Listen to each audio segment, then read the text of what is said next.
السلام علیکم viewers, colour news کے ساتھ میں ہوں آپ کی میزبان میرب شہزادی۔ سیاستدان ایک دوسرے سے ہاتھ ملانے کو تیار نہیں ہوں گے تو مسائل کیسے حل ہوں گے؟ ہم نے عدالتی اصلاحات کے حوالے سے عمل درآمد نہیں کیا۔ کوشش ہے کہ قانونی یا آئینی ترمیم لائیں اور عدالت کو طاقتور بنائیں۔ بلاول بھٹو کا لاہور میں سیمینار سے خطاب۔ تفصیلات کے مطابق پاکستان پیپلز پارٹی کے چیئرمین بلاول بھٹو نے کہا ہے کہ آج ملک میں نفرت کی سیاست عروج پر ہے۔ ملک میں سیاست کو ذاتی دشمنی میں تبدیل کر دیا گیا۔ مسائل کے حل کے لیے سیاستدانوں کو ایک دوسرے سے ہاتھ ملانا پڑے گا۔ لاہور میں بھٹو ریفرنس اور تاریخ کے عنوان سے منعقدہ سیمینار سے خطاب کرتے ہوئے انہوں نے کہا کہ سیمینار میں آنے والوں کا شکریہ ادا کرتا ہوں۔ سپریم کورٹ نے یہ تسلیم کیا کہ بھٹو کا ٹرائل فیئر نہیں تھا۔ سپریم کورٹ کا فیصلہ تاریخی فیصلہ ہے۔ چارٹر آف ڈیموکریسی میں عدالتی اصلاحات بھی کرنا تھی۔ ہم نے ایک ایسا فورم قائم کرنا تھا جو ججز کی تعیناتی کو بھی دیکھتا۔ ہم نے عدالتی اصلاحات کے حوالے سے عمل درآمد نہیں کیا۔ کوشش ہے کہ قانونی یا آئینی ترمیم لائیں اور عدالت کو طاقتور بنائیں۔ ایسی اصلاحات ہوں کہ شہید بھٹو جیسے عدالتی قتل پر پھر کبھی نہ ہو۔ حکومت جوڈیشل ریفارمز کے لیے آئینی ترمیم لے کر آئے۔ عدالت خود بھی ریفارمز لا سکتی ہے، لیکن سب سے بڑی ذمہ داری پارلیمان کی ہے۔ عوام کو یقین ہونا چاہیے کہ دوبارہ عدالتی قتل نہیں ہوگا۔ چیئرمین پیپلز پارٹی کا کہنا ہے کہ اب سیاست میں وہ گنجائش ہی نہیں رہی کہ ایک دوسرے کے اختلاف رائے کا احترام کریں۔ پاکستان میں سیاست کو ذاتی دشمنی میں تبدیل کر دیا گیا اور ایک دوسرے کو اختلاف رائے کا احترام نہیں کیا جا رہا، کیونکہ سیاست ذاتی دشمنی میں تبدیل ہو گئی ہے۔ ہم نے ہمیشہ کوشش کی کہ نظام میں جمہوری بہتری لے کر آئیں۔ جب سیاستدان ایک دوسرے سے ہاتھ ملانے کے تیار نہیں ہوں گے تو پھر مسائل کیسے حل ہوں گے؟ انہوں نے مزید کہا کہ ہم 1973 کا آئین اور 18ویں ترمیم مشاورت سے لائے۔ نظام درست کرنے کے لیے جو کرنا ہوگا ہم اس کے لیے تیار ہیں۔ مسائل کے حل کے لیے سیاستدانوں کو ایک دوسرے سے ہاتھ ملانا پڑے گا۔ کچھ سیاستدان ذاتی مفاد کے علاوہ کچھ نہیں سوچتے، جو درست نہیں۔ صدر آصف زرداری نے یکجہتی کا پیغام بھیجا، لیکن ایک ایسا سیاستدان ہے جو اپنی ذات سے باہر نہیں دیکھتا۔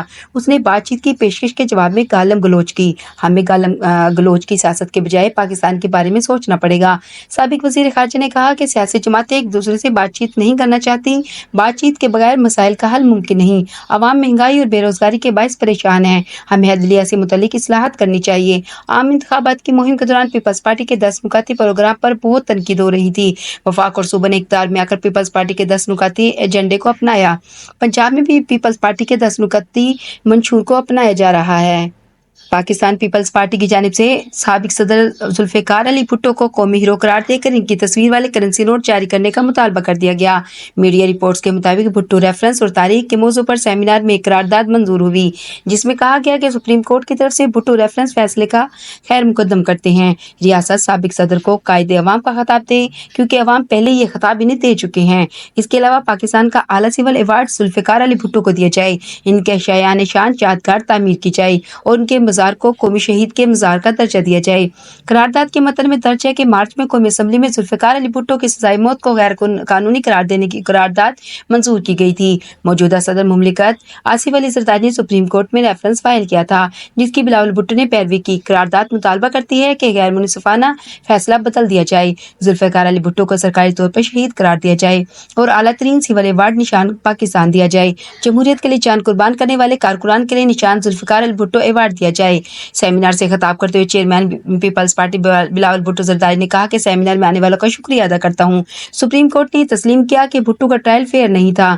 سپریم کورٹ کا فیصلہ تاریخی فیصلہ ہے۔ چارٹر آف ڈیموکریسی میں عدالتی اصلاحات بھی کرنا تھی۔ ہم نے ایک ایسا فورم قائم کرنا تھا جو ججز کی تعیناتی کو بھی دیکھتا۔ ہم نے عدالتی اصلاحات کے حوالے سے عمل درآمد نہیں کیا۔ کوشش ہے کہ قانونی یا آئینی ترمیم لائیں اور عدالت کو طاقتور بنائیں۔ ایسی اصلاحات ہوں کہ شہید بھٹو جیسے عدالتی قتل پھر کبھی نہ ہو۔ حکومت جوڈیشل ریفارمز کے لیے آئینی ترمیم لے کر آئی۔ عدالت خود بھی ریفارمز لا سکتی ہے، لیکن سب سے بڑی ذمہ داری پارلیمان کی ہے۔ عوام کو یقین ہونا چاہیے کہ دوبارہ عدالتی قتل نہیں ہوگا۔ دوسری طرف گورنر خیبر پختونخوا فیصل کریم کنڈی نے کہا ہے کہ ماضی میں جو حصہ صوبے کو ملنا تھا وہ نہیں مل سکا۔ خیبر پختونخوا کو اپنا حق دلاؤں گا، اپنے صوبے کا وکیل بن کر وفاق سے زیادہ فنڈز لاؤں گا۔ کبھی نہیں چاہوں گا کہ گورنر ہاؤس سازش کا حصہ بنے۔ ڈیرہ اسماعیل خان میں اپنی رہائش گاہ پر پریس کانفرنس کرتے ہوئے انہوں نے کہا کہ صوبائی حکومت سے کہوں گا کہ پانی کے معاملے پر مل کر کام کریں۔ ڈی خان میں لوڈ شیڈنگ کا بڑا مسئلہ ہے۔ پوری کوشش ہے عوام کو تبدیلی نظر آئے۔ بجلی کی لوڈ شیڈنگ کو کم کر کے صفر پر لائیں گے۔ ہمیشہ ہمیشہ یہ بات کی ہے کہ خیبر پختونخوا کا مقدمہ وفاق میں لڑنا چاہتا ہوں، کبھی نہیں چاہوں گا کہ گورنر ہاؤس سازش کا حصہ بنے۔ فیصل کریم کنڈی کا کہنا ہے کہ اپنے صوبے کا وکیل بن کر وفاق سے زیادہ فنڈز لاؤں گا۔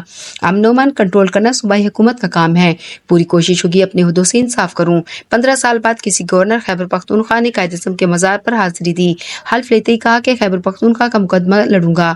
ماضی میں جو حصہ کے پی کو ملنا تھا وہ نہیں مل سکا، صوبے کے لیے مل کر کام کریں گے۔ گورنر خیبر پختونخوا نے کہا کہ ہماری زمینیں آباد ہوں گی تو دوسرے صوبوں کو بھی گندم دیں گے۔ اس کے علاوہ خیبر پختونخوا پولیس کی سب سے کم تنخواہ ہے، جبکہ دہشت گردوں سے لڑنے کے لیے پولیس کے پاس وسائل نہیں۔ ڈی آئی خان کی حالت سب کے سامنے ہے، ڈی آئی خان میں جج اغوا ہوا، کسٹم اہلکار قتل ہوئے۔ اگر آپ کو ہمارا چینل پسند آئے تو پلیز لائک اینڈ سبسکرائب کر دیجیے گا، شکریہ۔